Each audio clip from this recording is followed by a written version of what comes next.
Hello అండి. అందరికీ అనుకోని ప్రేమ పార్ట్ 43. మీ అందరికీ ఒక చిన్న రిక్వెస్ట్ అండి. ఈ కథను పూర్తిగా వినిన తర్వాత మీకు నచ్చినట్లయితే తప్పకుండా లైక్ చేయండి. అదేవిధంగా సబ్స్క్రైబ్ చేసుకుని మన ఛానల్ని ఎంకరేజ్ చేయవలసిందిగా మనస్ఫూర్తిగా కోరుకుంటున్నానండి. ఈ కథకు సంబంధించిన మిగిలిన అన్ని పార్ట్స్ కూడా మన ఛానల్లో ప్లేలిస్ట్లో సేవ్ చేయబడి ఉన్నాయండి. ఒకవేళ మీకు ఇంట్రెస్ట్ అయితే కనుక వెళ్ళి చెక్ చేయొచ్చు. మరిక ఆలస్యం చేయకుండా కథలోకి వెళ్దాం. ఆదిత్య తన విశాలమైన బెడ్రూమ్లో ఉంటాడు. గది గోడలకు లేత నీలం రంగు పెయింట్ వేసి ఉంటుంది. ఒకవైపు పెద్ద కిటికీ నుండి చంద్రుని కాంతి గదిలోకి ప్రసరిస్తూ ఉంటుంది. గది మధ్యలో పెద్ద పాలరాతితో తయారు చేసిన టేబుల్ మీద ల్యాప్టాప్ తెరిచి ఉంటుంది. ఆ టేబుల్ ఎదురుగా ఉన్న లేడర్ చైర్లో కూర్చుని ల్యాప్టాప్లో వర్క్ చేసుకుంటూ తన పనిలో నిమగ్నమై ఉంటాడు ఆదిత్య. అతడు అప్పుడే ఫ్రెష్ అయ్యి లేత బూడిద రంగు టీషర్టు మరియు సౌకర్యవంతమైన నలుపు రంగు ట్రాక్ ప్యాంట్ వేసుకుని ఉంటాడు. అతని జుట్టు కొంచెం చిందరవందరగా ఉంటుంది. పని ఒత్తిడి అతని ముఖంలో స్పష్టంగా కనిపిస్తుంది. ఇంతలో ఆదిత్య రూమ్ డోర్ మెల్లగా తెరుచుకుని సుందరమ్మ గారు చేతిలో ఒక వెండి గ్లాసులో వేడి పాలు తీసుకుని లోపలికి వస్తుంది. ఆమె ముఖంలో ప్రేమ మరియు ఆందోళన కలగలిసి ఉంటాయి. ల్యాప్టాప్లో వర్క్ చేసుకుంటూ బిజీగా ఉన్న ఆదిత్యను చూసిన సుందరమ్మ గారు, నాన్న ఆదిత్య, ఇదిగో వేడి పాలు త్రాగి నిద్రపో బాబు. ఇప్పటికే చాలా ఆలస్యమైంది. నీ కళ్ళు ఒకసారి అద్దంలో చూసుకో. ఎంత ఎర్రగా ఉన్నాయో నీకే అర్థమవుతుంది. నువ్వు సరిగా నిద్రపోవటం లేదు అంటుందామే. సుందరమ్మ గారి మాటలు వినిన ఆదిత్య తన వర్క్ని ఆపి ల్యాప్టాప్ను క్లోజ్ చేసి, చాలా థ్యాంక్స్ నాన్నమ్మ అని ఆమె చేతిలోని పాల గ్లాసుని తీసుకుంటూ, మీరు వెళ్ళి నిద్రపోండి నాన్నమ్మ. నేను చేయవలసిన వర్క్ కొంచెం ఉంది. దానిని కూడా కంప్లీట్ చేసి నిద్రపోతాను అంటాడతడు.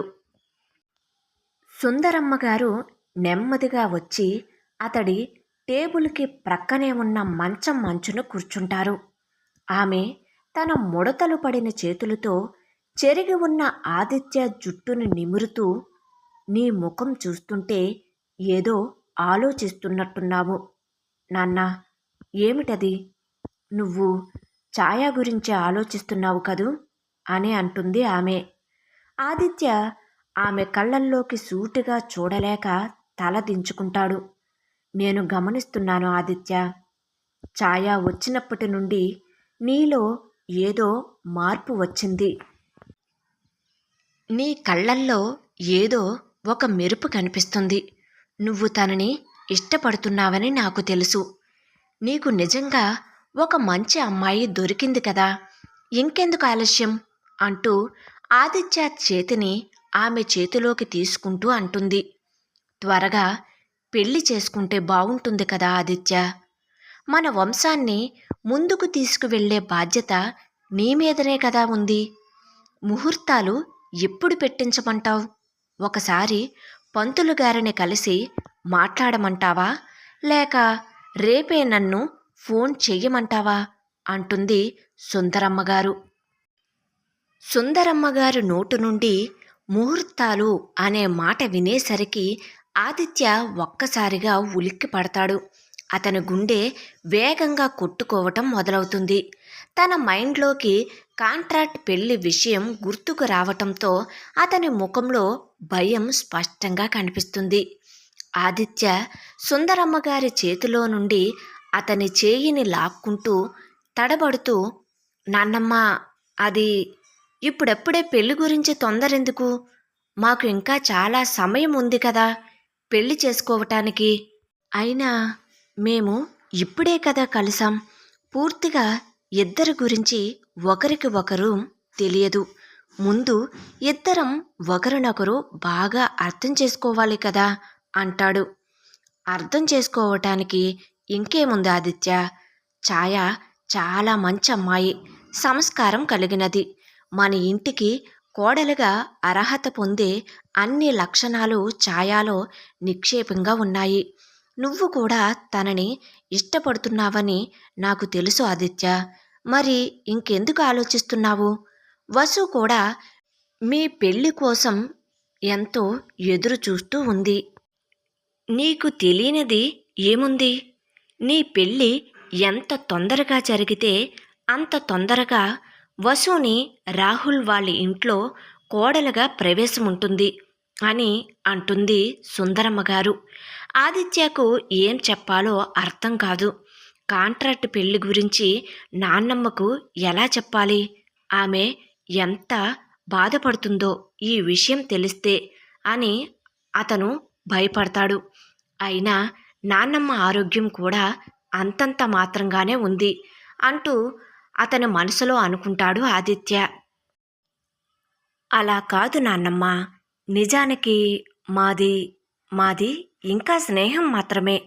మేము ఇప్పుడిప్పుడే ఒకరినొకరం తెలుసుకుంటున్నాము. పెళ్లి చేసుకోవటానికి మాకు ఇంకా సమయం పడుతుంది. ఒకరినొకరం బాగా అర్థం చేసుకున్నాకే పెళ్లి నిర్ణయం తీసుకుంటాము. తొందరపడటం నాకిష్టం లేదు నాన్నమ్మ అంటాడు ఆదిత్య. ఆ మాటలు వినిన సుందరమ్మ గారి ముఖంలో తీవ్రమైన నిరాశ కనిపిస్తుంది. ఆమె కళ్ళు కొంచెం తడిగా మారతాయి. స్నేహమా? నువ్వు నిజం చెప్తున్నావా ఆదిత్య? నాకు నమ్మబుద్ధి కావటం లేదు. ఛాయ ఏమైనా అనిందా? ఇప్పుడప్పుడే పెళ్లి చేసుకోవటం తనకు ఇష్టం లేదని అని సందేహంగా అడుగుతుంది సుందరమ్మగారు. లేదు నాన్నమ్మ, అలా ఏం లేదు. కానీ ప్లీజ్ నన్ను అర్థం చేసుకోండి. ఇప్పుడే తొందరపడటం నాకిష్టం లేదు. కొంచెం టైం ఇవ్వండి మా ఇద్దరికి. మేము సరైన టైంలో అన్ని విషయాలు మీకు చెబుతాము అంటాడు ఆదిత్య. అనుకోని ప్రేమ కథ కొనసాగుతుంది. కథ ఎలా ఉంది అనేది కామెంట్ సెక్షన్లో తెలియచేస్తారని ఎదురు చూస్తూ ఉంటానండి. Thank you.